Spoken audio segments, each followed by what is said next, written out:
Criminology is a true crime podcast that may contain discussion about violent or disturbing topics. Listener discretion is advised.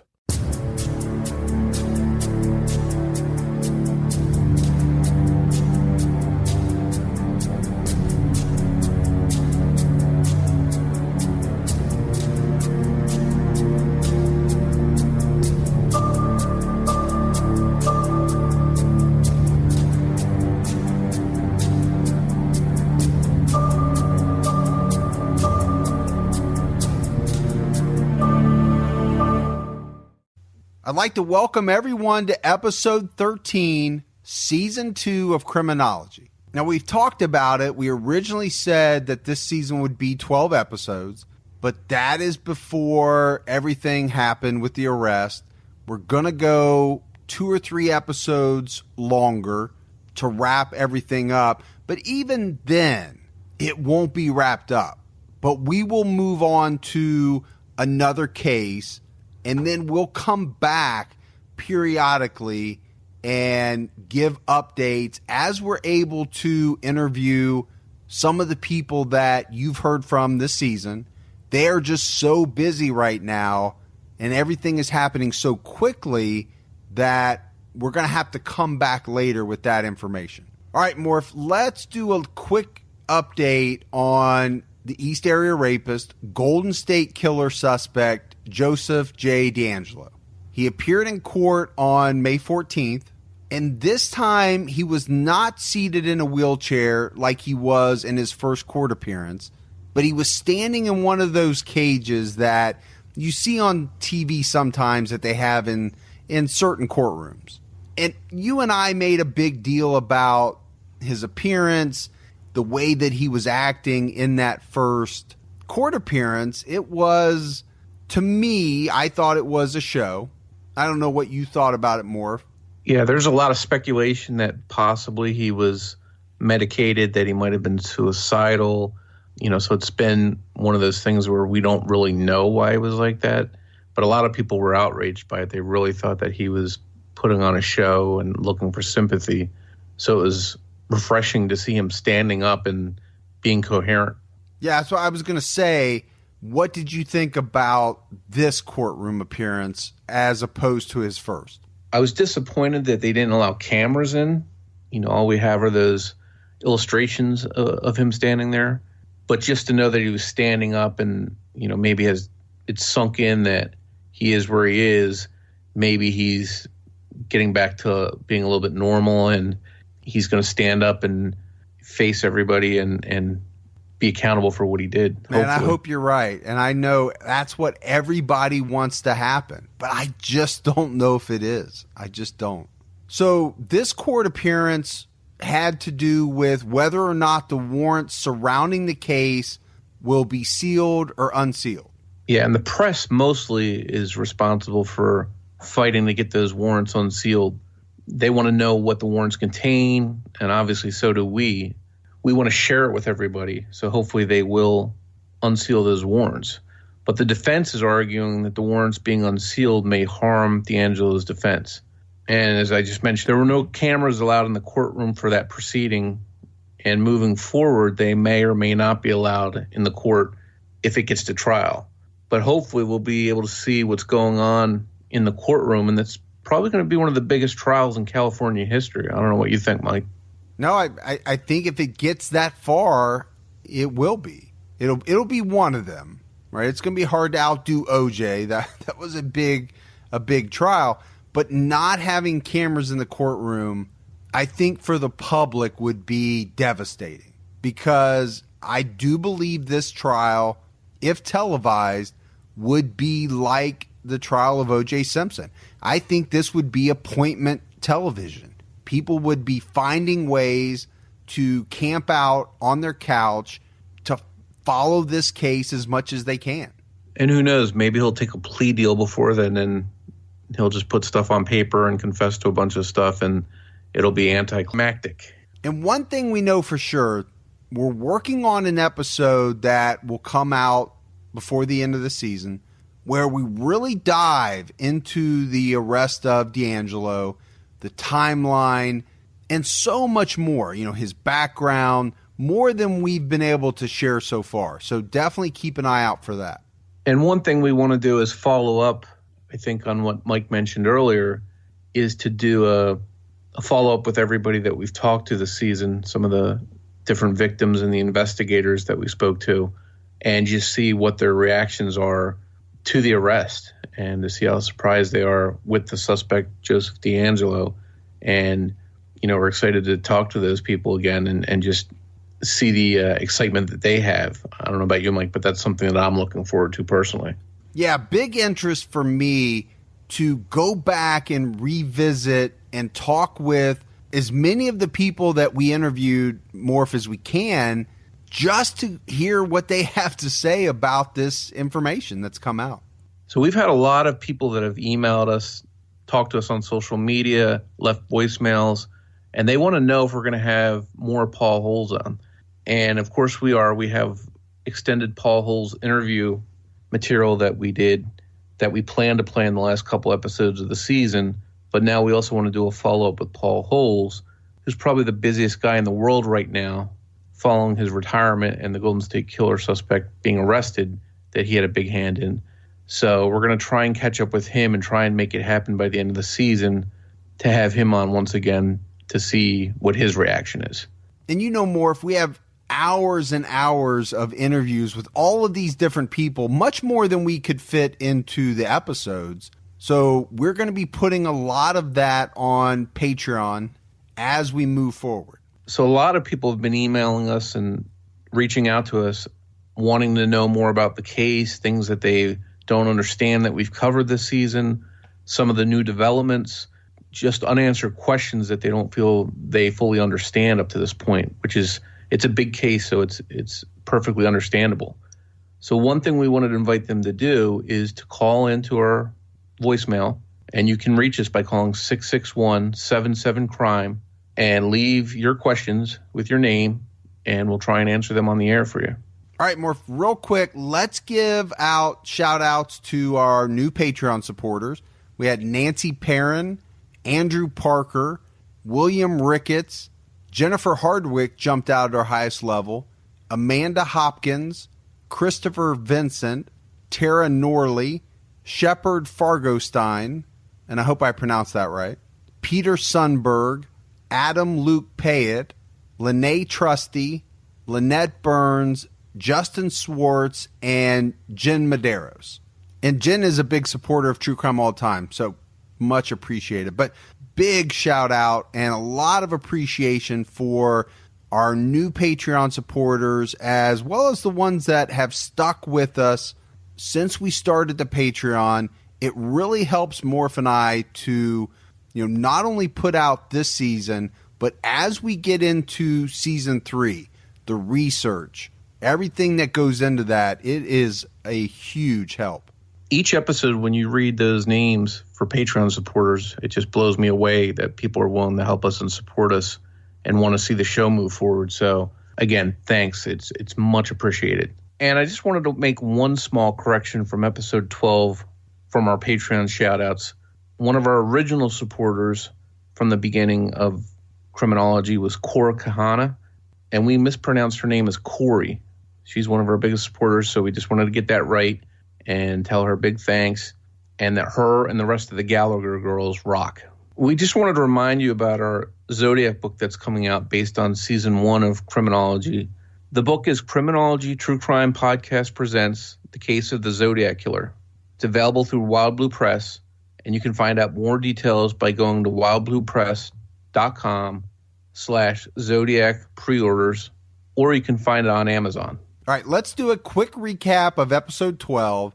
We discussed in depth the March 1980 murders in Ventura County of Lyman and Charlene Smith. This killer went on to be dubbed the Diamond Knot Killer due to the distinct bindings he used on the couple. We also heard from Lyman's daughter, Jennifer, and she recounted for us how the family learned of the murders and how the investigation affected them afterwards. And we've received a lot of positive responses on social media about our discussion with Jennifer. And people were thankful that they got to hear from her It was really a chance for someone to speak on the Smiths' behalf, since they are not able to speak for themselves. And we did the same thing earlier this season when we spoke with Katie Majori's brother, when we discussed her murder and the murder of her husband, Brian Majori, in 1978. People have really appreciated hearing from the survivors of some of these attacks, and that's something we really wanted to do this season, was give them a voice so that they could speak for the victims. When we dedicated the season to the victims and their families, that was important to us. And I think we should point out that we reached out to family and friends of all of the victims of the East Area Rapist Golden State Killer and invited them to join us this season to speak for their loved ones. But unfortunately, a couple of those families declined. As it turns out, those will be the two cases we'll be talking about today. So jumping into these cases, the first one takes place in Dana Point in Orange County, about 130 miles southeast of the Ventura murders of the Smiths. It's sometimes said that these murders occurred in Laguna Niguel, which is located in the San Joaquin Hills in the extreme southeastern part of Orange County, California, about 60 miles northwest of San Diego. But they really occurred in Dana Point, which is further south, essentially oceanside, whereas Laguna Niguel is a bit further inland. And Dana Point is a pretty affluent neighborhood with lots of upscale homes, the kind of place you would expect to see gated communities. And as it turns out, that's exactly where this case takes place. The most frustrating thing, the family says, is not knowing why. Keith and Patty Harrington were bludgeoned to death in their bed a month ago.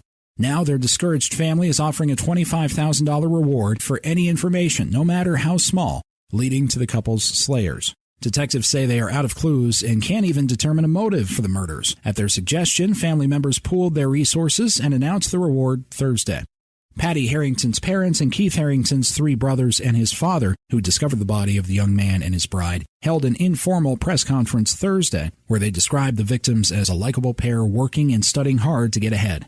Said brother Bruce, 36, a corporate attorney, quote, "They were excellent students, excellent people. They were warm, compassionate. You get numb. We're just now coming out of the numbness. Right now, it's a real mystery to us, and a frustrating mystery. We cannot think of an enemy. We cannot think of a motive," unquote. Keith Harrington was a fourth-year student at UCI Medical School and was beginning to search for a hospital where he could serve his internship. In 1977, he was a Phi Beta Kappa graduate of UCI's undergraduate program. Patty Harrington married him 4 months ago. A former pediatrics nurse at UCI Medical Center, she was working at the time of her death through a nursing registry. He was 24, she was 27. They were slain sometime in the evening of Tuesday, August 19th, or Wednesday morning, August 20th, in the home of Keith's father, Roger Harrington, at 33381 Cockleshell Drive, Niguel Shores, an exclusive guarded community north of Dana Point. Roger Harrington, who spends most of his nights at his condominium in Long Beach, came home to Cockleshell Drive the night of August 22nd and discovered the bodies. Sheriff's detectives say nothing was taken from the house. There was no forced entry. There were no signs of resistance. It was as if their killer, or killers, slipped in with only one simple intention: murder. Said Bruce Harrington, quote, "This is one of those things you think will never happen to you. It did happen to us, and we don't know why. The message we have is it can happen to you, and for no apparent motive. Cherish what you got, because we lost a lot," unquote. Keith and Patty Harrington met only a year ago while both were working at the UCI Medical Center in Orange. She was raised traveling. Her father, Francis Briscoe, was in the Air Force for 29 years. Now he is an attorney and lives in Huntington Beach with his wife, Rita. Keith Harrington was a product of Southern California. He went to high school in Pacific Palisades after growing up in West Los Angeles. Both were what Bruce Harrington called future leaders and outstanding kids. Brother Ron Harrington, 33, is a Newport Beach lawyer and a former prosecutor, and brother Doug Harrington, 30, is a clinical psychologist. Their father manufactures surveillance cameras, primarily for use in banks. The family has deposited the $25,000 in a California Federal Savings and Loan account, and a 24-hour hotline phone number, 834-3000, has been set up by the Sheriff's Department. Distribution of the reward money will be determined by the family on the basis of value of information provided. Bruce Harrington said all calls will remain confidential. Quote, "Maybe somebody has seen something, even the tiniest bit of information. We ask people to bring it forward. That article you just heard was published in the September 19th, 1980 Santa Ana Orange County Register, and it was in reference to the August 19th, 1980 murders of newlyweds Keith and Patrice Harrington. You can probably tell from some of the quotes in that article that the family of the victims were at a loss to find answers in the shocking and senseless murders of the two newlyweds. Keith and Patrice, or Patty as she was known to her friends and family, were good people with a bright future, and their murders happened in an area where violent crimes were almost non-existent. Keith, 24, and Patty, 28, had gotten married in May of 1980 in Orange County. Keith grew up in Los Angeles, was the youngest of 4 children, all boys, and was close with his older brothers. The family, by all accounts, were go-getters and worked hard for their successes. Keith was no exception. He wanted to be a doctor, and following college at the University of Irvine, Keith got into medical school at the University of California Irvine Medical Center. He was seeking his residency in emergency room medicine. Keith was quite athletic, an avid jogger. He ran 5 to 6 miles a day. He was also into skiing and sailing, and he drove a sporty orange 1970 MG.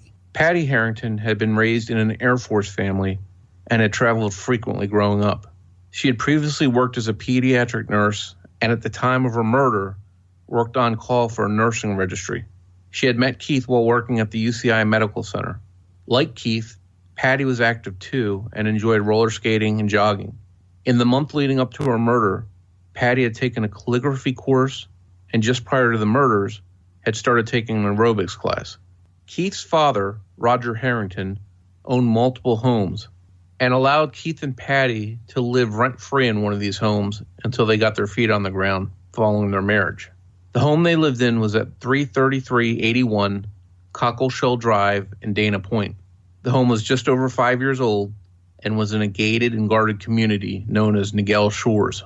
Keith and Patty were a young, successful, and happy couple that seemed to have a beautiful future ahead of them and didn't have an enemy in the world.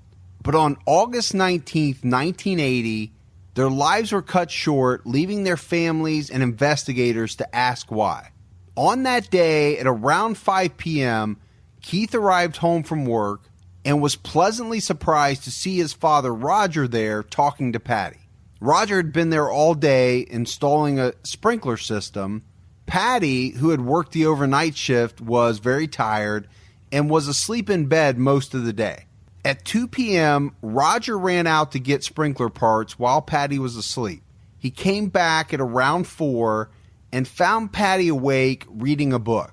She seemed fine, only mentioning that she was really tired. At 5, when Keith arrived home, the three of them talked for a while, and Roger mentioned to the young couple that his coffee pot at home was broken and that he was going to have to replace it. Nothing seemed out of the ordinary to Roger.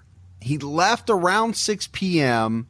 and headed back to his home. The events later that day would be partially determined through the investigation, but the next person known to have contact with the pair was Patty's sister, who called at 11 p.m.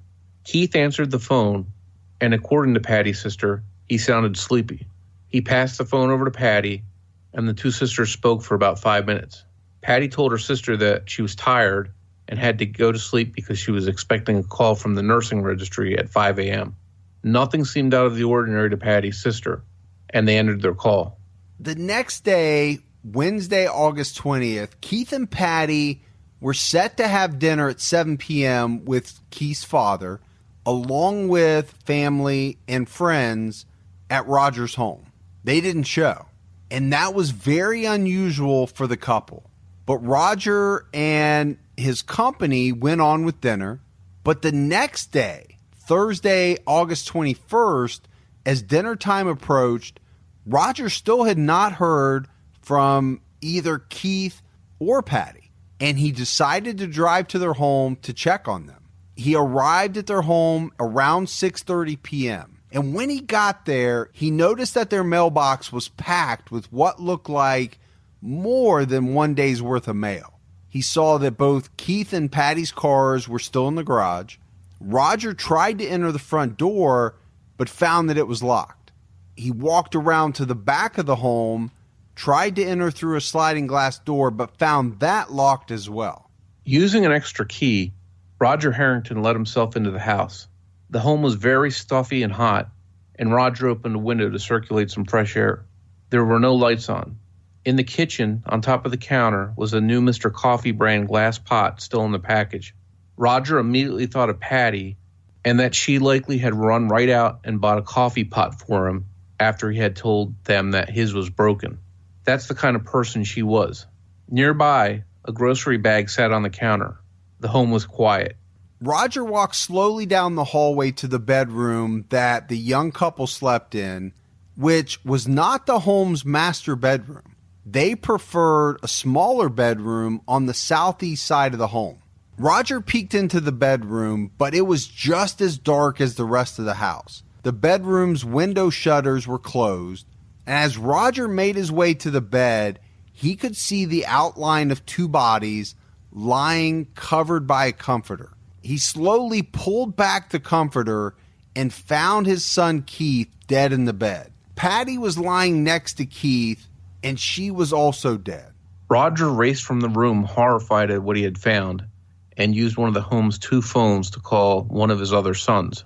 Roger was devastated upon finding the bodies, and his son urged him to call police. And after hanging up with his son, he immediately called the police. The police arrived within minutes. Detectives were called in for what was obviously a case of double murder. The immediate cause of death for Keith and Patty appeared to be bludgeoning. Both had severe head wounds, and it appeared that the blows to Patty were savage. There was no sign of a weapon near the bodies. The bodies were lying face down on the bed.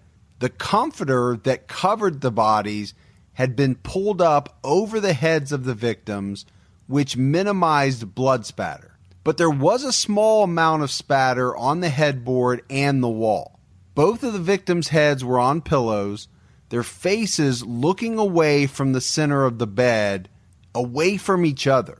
They were both found with various pieces of jewelry on, including wedding bands, earrings, and necklaces. Police noticed that the victims' hands were positioned behind them as if they had been bound, but they were not found with any bindings on. After examining their wrists, authorities found the telltale signs that their wrists had been bound. So they knew that the killer had removed the bindings before leaving the scene. They did, however, find 3 pieces of brown macrame-type cord. A coroner would later determine that both victims had died as a result of massive head trauma caused by a blunt object. Their time of death was estimated to be sometime during the evening 2 days earlier, on August 19th. Police would later find out that Patty's sister had talked to Patty and Keith at around 11 p.m. that night, so they theorized that the murderer or murderers attacked them soon after. The coroner also concluded that Patty had been raped. They collected physical and biological evidence, including semen. At the time, they were able to determine that the semen samples belonged to 2 different men, but it wouldn't be until years later that DNA technology linked one of the samples, the smaller of the 2, to Keith. The larger sample belonged to the killer. The killer's DNA sample would also be linked to other crimes years later. Police turned their attention to the rest of the house looking for clues. Keith's home office was a mess, and police thought that it may have been ransacked, but people that knew Keith told investigators that, now, this was not out of the ordinary. There were no signs of robbery and no signs of forced entry. Both Patty's and Keith's cars were found undisturbed in the garage. In the kitchen, investigators found a single burned wood match. One of the victims had a lock of their hair cut off, and it was found on the entryway floor. Unfortunately, the police reports don't specify whether the lock of hair came from Keith or Patty. It's just speculation on my part, Mike, but the lock of hair may have been a memento taken by the killer and possibly dropped on his way out of the house. No, and I think that would make sense more if we know that a lot of serial killers take trophies, take souvenirs. Why else would you cut hair from one of the victims, and it's not found in the bedroom. It's found in the entryway, which would, to your point, Morph, be leading out of the house. And most likely it was dropped. I think, even though I know you're speculating, that sounds very plausible. But all in all, there really was not much evidence from the crime scene. And there was no sign of a struggle. It seemed as if the killer had gained access to the home and completely surprised the couple. They never had a chance. Due to the lack of forced entry, police suspected that Keith or Patty had left a door unlocked and that the killer simply walked through it. Based on the shopping bag and coffee pot being found on the kitchen counter, police thought that either Keith or Patty, or both of them, had left their home the night of their murders and gone shopping. Later in the investigation, based on 3 canceled checks that cleared their bank account, police learned that Patty had signed for purchases at 3 different stores that night. The 3 stores that Patty had visited were Best Products on Marguerite Parkway in Mission Viejo, where she purchased a coffee pot with check number 1296, the May Company in Laguna Hills, where she bought baby gifts with check number 1303, and a local Alpha Beta Market, where she purchased groceries with check number 1304. These purchases were made between 6 p.m. when Roger last saw the couple and 11 p.m. when Patty's sister called her. Police further narrowed down the time frame to being between 7 and 9 p.m. It's unclear if police were able to determine if Keith accompanied Patty to these stores. The shopping and phone call from Patty's sister helped the investigators set up a timeline. Now, there is one thing, Morph, that jumps out at me. 2 of the checks were back-to-back, 1303 and 1304, but then the third check was much earlier in the series, 1296. There's a big gap between 1296 and 1303 on the same night. Yeah, and I thought the same thing too, Mike, as I read through the report, and I don't have an explanation for it, but those are the check numbers indicated in the report. Police wondered if the couple was killed by someone within their gated community or had an intruder somehow breached the security. They quickly found that there were areas in the back of the gated community where people could come and go. There were no guards there, and they discovered that the fence that surrounded the community was not very tall, and it could easily have been scaled. Police canvassed the area, questioned neighbors and residents, but no one saw anything unusual. Then 3 days after the murder, it was discovered that a jogger had found a left-handed leather motocross glove covered in blood. The area where the glove was found was on the freshly graded hills of a new housing project. And this area was about 3/4 of a mile east of the Harringtons' home. At the time it was found, tests were done, and the blood was found to be human. Later, in 1998, as DNA was coming on the scene, further testing was attempted on this glove, but due to the degraded condition of the evidence, no new clues could be gained from it. As with most investigations, police started with family, friends, co-workers, and associates of Keith and Patty, but found no viable suspects. The case seemed like a random rape and double murder. The investigators wound up talking to close to 250 people, ranging from ex-boyfriends and girlfriends to friends, car repairmen, and people who worked for the gated community. They also identified and questioned men that had previous arrests for cat burglaries, prowling, and sexual assaults. On September 11, 1980, investigators in Patty's and Keith's murders met with investigators from Ventura County who were digging for clues in the double murder of Lyman and Charlene Smith. Neither department had any strong suspects and worked hard to see if their cases could be related. Over 100 miles separated the murdered couples, but there were many similarities. The two departments also reached out to Santa Barbara County detectives to see if the unsolved double murders of Robert Offerman and Deborah Manning could be related, but the Santa Barbara Sheriff's Department was skeptical of a connection.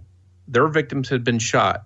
Investigators in the Harrington murders also reached out to police in San Diego to compare notes on a double homicide that occurred there, but found no connection to the Harrington murders.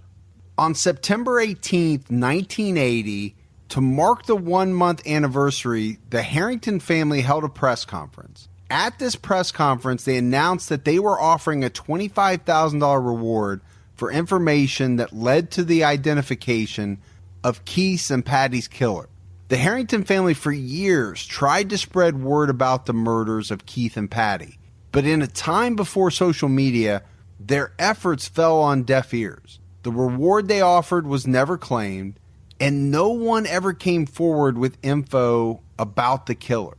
Now, Keith was due to graduate from medical school in 1981, and that year, his father, Roger, accepted on Keith's behalf a diploma that the school gave to Keith posthumously. If there was any good that came from the case of the Harrington murders, it was the hard work that Keith's brother Bruce did at his own expense in getting Proposition 69 passed. Prop 69, as it's known, is a law in California that requires convicted felons to hand over their DNA so that it can be entered into a database. As a result, California today has one of the largest state databases in the country. As new felons come into the system and their DNA is entered into the database, the authorities can see if they get any matches to DNA that's on file for unsolved crimes. And it doesn't have to be a direct hit. It simply needs to be a family member in the felon database that links to an unsolved crime. The law went into effect in 2004 and was tweaked until 2009. Prop 69 has undoubtedly led to cases being solved and suspects being cleared. But there's a catch. There's no grandfather clause. So anybody with felony convictions prior to 2004 did not have to give DNA samples. Investigators searched this database for years, waiting and hoping the Golden State Killer or a relative of his would be convicted of a felony in California. But that never happened. There was no match. However, had the law been around in the 1990s, the Golden State Killer would have been identified long before now. But more on that later this season. So we've talked about the murders of a couple in Santa Barbara, the Offerman Manning murders. We talked about Lyman and Charlene Smith in Ventura, and now we've talked about the murders of Keith and Patty Harrington. The details in each of these double murders were very similar in many ways, but there were slight differences, and they were spread out over almost 200 miles. But there were rumblings in some jurisdictions that investigated these crimes that a single killer may have been responsible. And some of the East Area Rapist investigators from up in Northern California, including guys like Larry Crompton from Contra Costa County, were starting to catch wind of these attacks in Southern California. To them, the MO seemed a lot like the East Area Rapist. The main difference was that these victims were being murdered. But notions that the East Area Rapist had moved to Southern California and had started to kill people seemed to be dismissed by investigators in Southern California. There was nothing that the East Area Rapist investigators could really do. Orange County had suffered its first brutal double murders with the Harrington murders, but the killings in the area weren't over.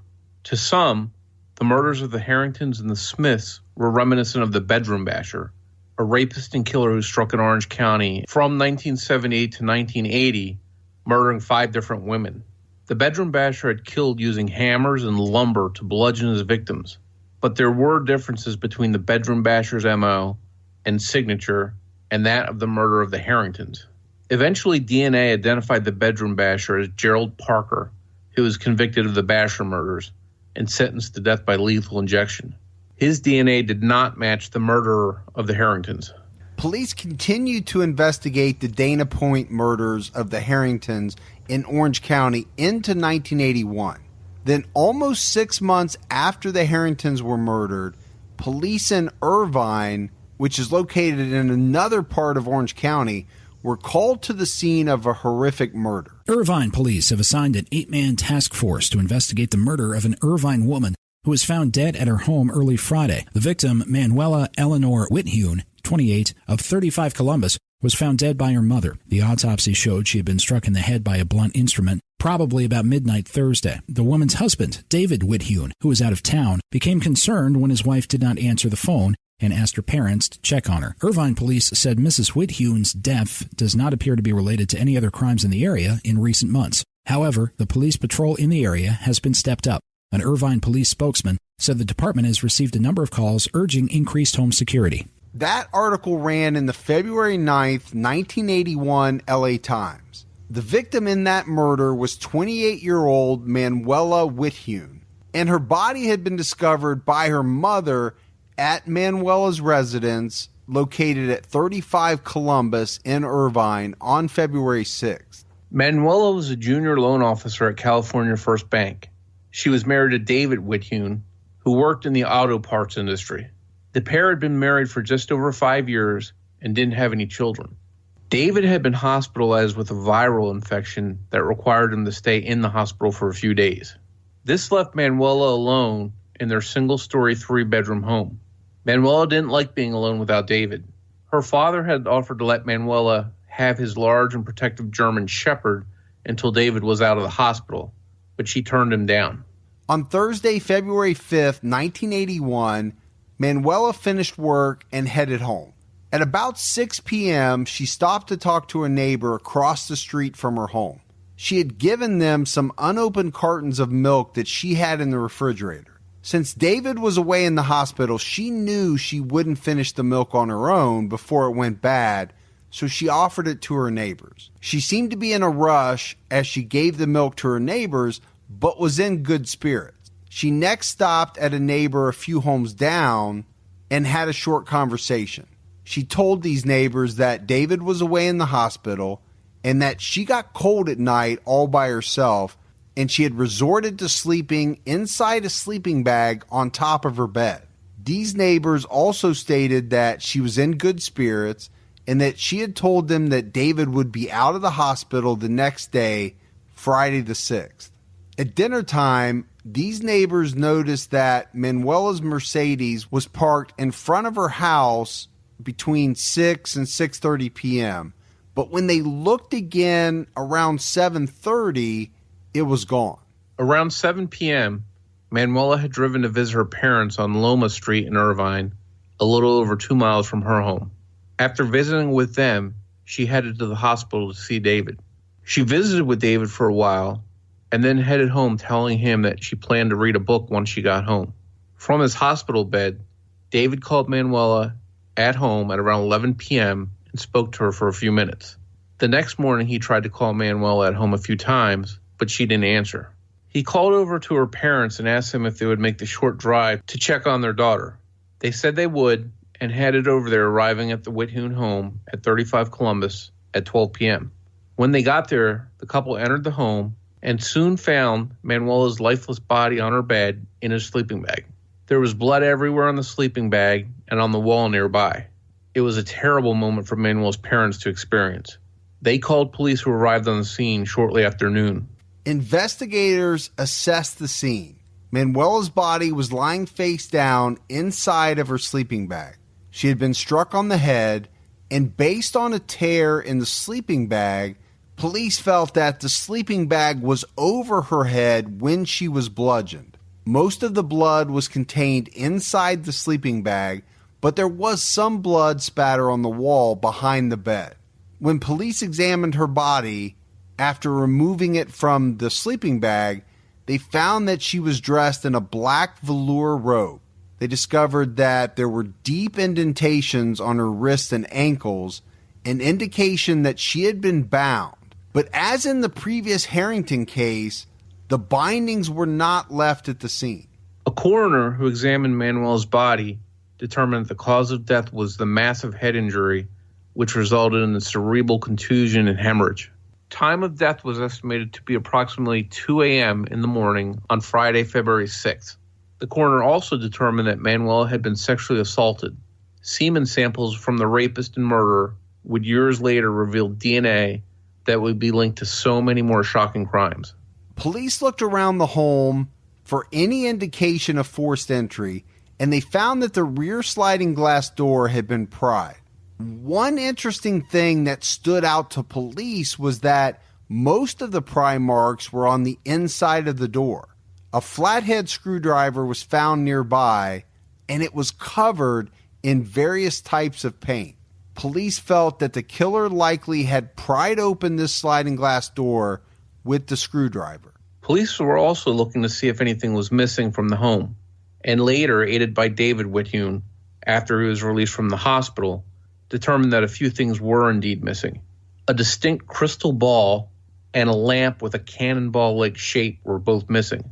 Both of these objects had some weight to them and were solid, and either one may have possibly been the murder weapon. Neither item has ever been found. As they made their way around the home, they found several burnt matches in various locations. A television set that was kept in a back bedroom was found outside of the house on the patio. Police thought that the killer intended to take it with him, but maybe was interrupted and abandoned it, or that he planned to step on it to help him get over the Witthuhn's fence. In the yard, investigators found very distinct tennis shoe prints from a shoe style that was commonly worn by racquetball players. It would come out that the Witthuhns had seen mysterious footprints in their yard a few months before Manuela was murdered, but they didn't pay very much attention to them. Perhaps one of the most interesting things reportedly missing from the Witthuhn home was the tape out of the answering machine. I've heard two different accounts about the tape. One that it was removed from an old answering machine that was kept under the bed, and another account that the tape was removed from the one currently used by the Witthuhns at the time of the murder. Either way, it's interesting because of the possibility that the killer took it, perhaps to listen to Manuela's voice as a souvenir, or he took it because his voice was on the tape, perhaps as a caller to the home. For years after the murder, David struggled with the loss of Manuela right up until he passed away in 2008 at the young age of 55. For a period of time, some people even suspected him of the murder, which had to be awful for David. But he seemed to have the most ironclad alibi in the world. He was hospitalized at the time of the murder, and on top of this alibi, his DNA didn't match. So that would have been something very tough to go through, something that he had to endure for the rest of his life. The Orange County murders of the Harringtons and Manuela Witthuhn were shocking and horrifying, but they wouldn't be the last murders in Orange County with similar MO. In episode 14, we head back to Goleta, where another shocking double murder would happen.